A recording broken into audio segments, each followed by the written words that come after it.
Pokoknya sampean yakin pangeran iku kondang. Islam ini dipimpin kiai keliru ya mlaku, dipimpin kiai bener ya mlaku, dipimpin kiai gonta-ganti ya mlaku. Teng TV sering ngono berita ustad sodomi, ustad ngene-ngene. Wong ya ora terus gedeng Islam, ya nyalahno ustad iku. Ya ono Islam dibaca ekstremis ya muni Islam, sekuler ya muni Islam, liberal ya muni Islam. Ya Islam ya baik-baik saja. Ora ono masalah kan, biasa mawon.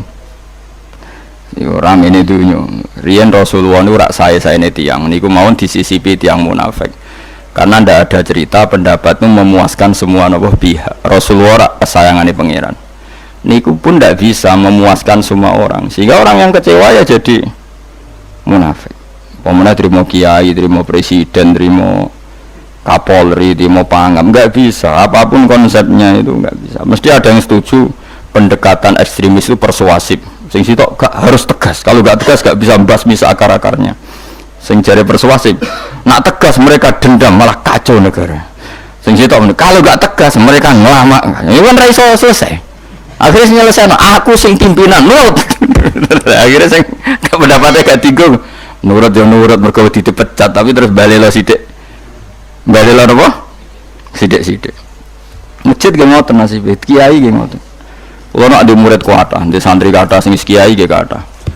Wono kiai niku sowan kula, Gus, masjid itu apa yang anak no zikir Ramadan. Jadi 24 jam full mulai bar subuh sampai sahur.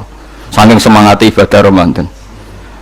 Terus ibadah ning dia minta kok. Ya teng masjid, Gus. Dadi masjid itu ben makmur, terbaik masjid makmur. Tak omongi. Lah apa ngarit ora ibadah. Apa dadi satpam mergawe iku gak ibadah. Apa nyupir angkot golek nafkah ibadah, piye kok goblok kira karuan aja mending ngono. Astagfirullah, itu urusan iku Gus. Ya urusannya udah kayak takmir dadi ben keren, pas kayak takmir masjid rame ngono. Berarti sing nama baiknya kan kowe. Nek pengiran ra buta iku pengiran kepengine seorang bapak golek nafkah. Anake kepengine sekolahan ya satpam teko, ora teko alasane itikaf. Kepengine pangeran ya bus sing tetep jalan, dadi wong sing nyetop ku ana bus aja kok mandek mergo itikaf ayo kecewa lho. Wes bae piye dicape ra cukup. Padahal kula yo nyucup ya hormat tapi tetep gremeng mergo idenya enggak keturutan. Ya kula yo ngerti rai-rai ngono iki wis biasa wae, kula biasa. Tapi sesuai sadar den. Bareng ngajak wong ora gelem akhirnya sadar. Jebule ngandel jenengan Gus Bang kula wis wong luwih ngandel aku di bangku. Lah bento ta ngandel kula. Wong aliran sesat ta. Ya masjid itu anggere sono salat jamaah iku ya wis rame cara pangeran. Ora perlu rame banget. Nak rame banget terus bakal pentol leren satpam leren supir angkot leren iku jek sepele. Dokter leren. Wong ape lara. Ape lara ape berobat ra iso. Nak larane emergensi astagfirullah minamikum taqabbal ya karim. Ajane semburu leren maling leren, copet leren, iku ape nek iso ngumpul iku. Makanya ngaji itu ambek wong alim kan, karena orang alim itu yang tahu duduk perkaranya agama. Seorang lagi yang tahu duduk perkaranya agama. Nabi itu kalau ngendikan itu sampai sahabat itu gak bisa menampung. Kadang menyebut kebaikan satu majelis sampai 63 sampai 70. Misalnya Nabi ngendikan al imanu bid'un wasituna bid'ah. Iman itu ada 63. Terus nyebut terus. Pertama ngendikan a'la la ilaha illallah, tertinggi adalah kalimat tauhid. Wa adnaha imatatul adza anit thariq, terendah adalah menyingkirkan hal-hal yang mengganggu yang apa? Mukmin atau mengganggu jalan. Terus ngendikan seperti itu. Sehingga pernah suatu saat Rasulullah itu ngaji di masjid. Rasulullah itu ngaji di masjid. Nabi kalau ngaji di masjid memang di teras jadi terbuka. Terus ada pemuda santai dengan santainya nggo pacul, ngliwati Nabi ngaji diliwati. Nggo pacul. Ya santai. Singkat cerita semua sahabat itu mencibiri.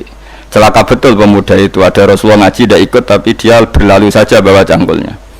Kata Nabi, kamu jangan komentar demikian. Jika dia kerja menafkahi ibunya yang lemah atau anaknya yang lemah, dia juga ibadah dan itu juga sunnahku.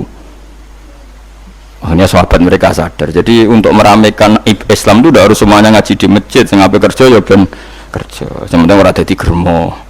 Orang pengedar narkoba itu ora kerja Kang, perusakan. Jadi sebetulnya orang itu nggak bisa mengatakan kerja mau pengedar narkoba itu ndak, pengerusakan itu namanya. Tapi kayak adol pentol terus hal-hal yang halal itu namanya apa? Kerja. Dan kerja itu ibadah.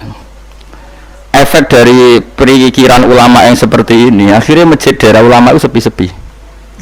Mereka ngomong ngono terus wong wae nang ngono ora perlu ning masjid. Lah iku kesimpulane sing salah. Kok terus kesimpulane nang ngono ora perlu ning masjid bar saiki.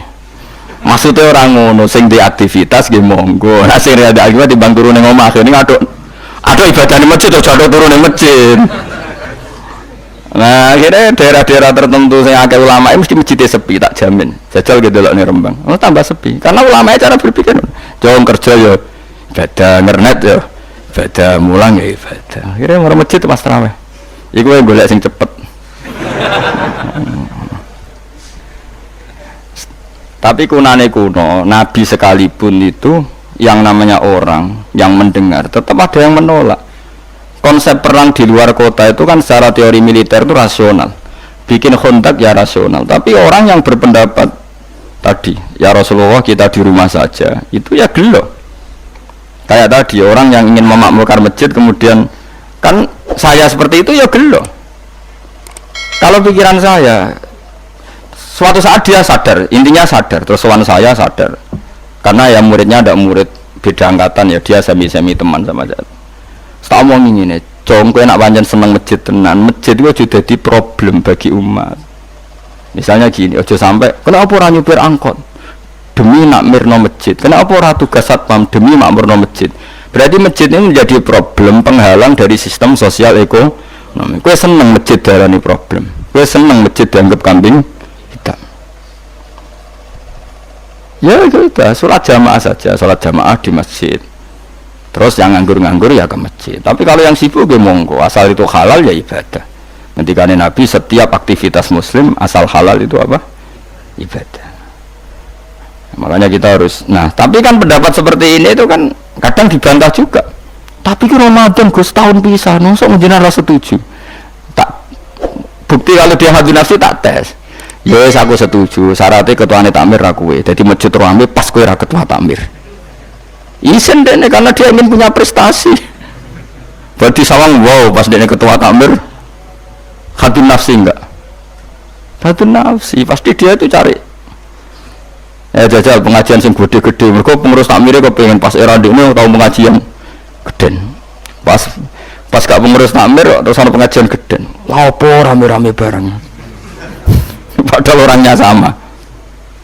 Nah itu ulama itu tukang ngomong seperti itu, mungkin menyakitkan, tapi ulama itu terus ngomong seperti itu supaya agama ini dibawa berdasar ikhlas, bukan hadzun nafsi, bukan kepentingan pribadi.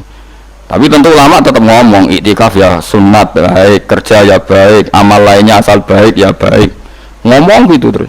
Tapi kan mangkel loh akhir ulama, karena bagi pengurus masjid baik itu pas Ramadan ya masjidnya rame.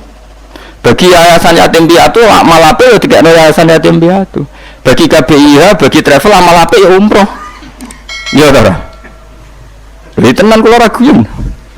Mana mungkin travel umroh dalil kowe nek ada dhuwit luwih kena cah yatim kena masjid gak payu travelnya. Tapi dalilnya al umroh ilal umroh kafaratun lima bainahuma. Umroh itu yang mengkafaroi dosa. Jadi dan itu kersane Allah, orang macam-macam pikirannya kersane Allah dan baik-baik saja. Dunia diokal-akali ini ya baik-baik saja. Allah ya tenang aja tetap sugih. Cuma ulama harus ngomong seperti saya. Jadi karena keterbatasan manusia sehingga yayasan yatim piatu mesti ngomong seakan-akan ibadah terbaik yang nimbang yatim piatu. Nanti yang di travel ibadah terbaik ya sowan Nabi umroh. Nanti sing jamaah tarekoh ya ibadah terbaik itu tarekoh. Semua dan itu semuanya baik gak masalah, kita tidak masalah. Tapi kalau memaksa orang lain harus seperti itu dan mengkerdilkan kebenaran hanya surahnya gambarannya seperti itu, kita sebagai ulama harus melawan. Karena Nabi dawuh kebaikan itu sekian jumlahnya. Terus Nabi menyebut di satu majelis itu 60. Sampai yang diantara yang disebut itu nganti ono sing jorok. Wa fi buti ahadikum sedekah. Kowe ngeloni bojomu iku sedekah. Sampai sahabat takok, ya Rasulullah masa urusan gitu ibadah. Ayati ahaduna syahwatahu wa huwa la ilahi ajrun. Masa urusan kelon itu ganjaran ibadah. Terus Nabi jawab